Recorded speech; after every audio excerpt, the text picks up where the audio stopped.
I'm Carolyn Pursuti with the VOA Special English Economics Report. Americans have been watching the protests in the Middle East and North Africa, and closer to home. Workers in Wisconsin and now some other states have been protesting efforts to limit the negotiating power of government employees. Wisconsin's newly elected governor, Scott Walker, says limits on labor unions are needed to help cut a deficit in the state budget. The Republican governor proposes to end collective bargaining rights for most public employees, except on the issue of wages.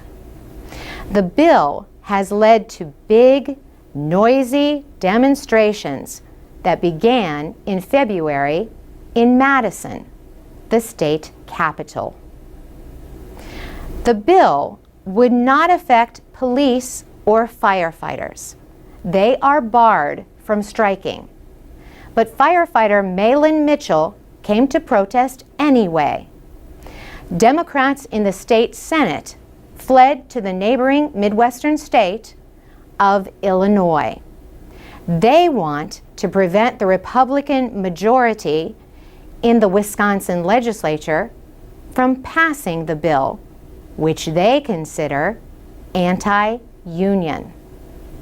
Labor unions are a traditional base of support for the Democratic Party.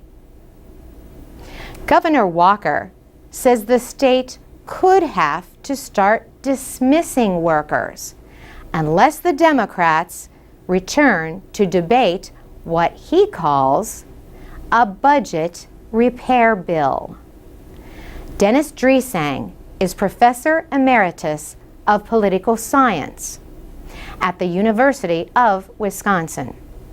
He says the modern history of the state helps explain the strong reaction.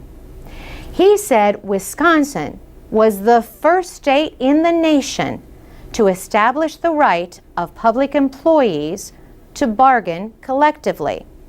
So it is a real shock to a lot of people that these rights would be taken away.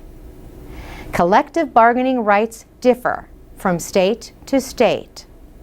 Lawmakers in Indiana, Michigan, and Ohio have also proposed limits on unions representing public employees.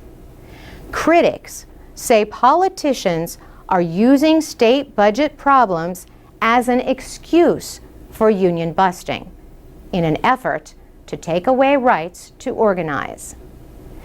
Unions have been shrinking in private industry.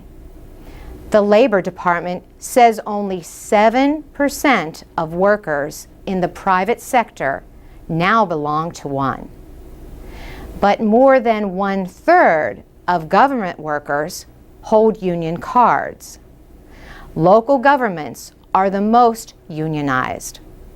Over 42% of workers, like teachers, healthcare workers, and public safety employees, are union members. For VOA Special English, I'm Carolyn Pursuti. For more news and to tell us your thoughts about organized labor, go to voaspecialenglish.com.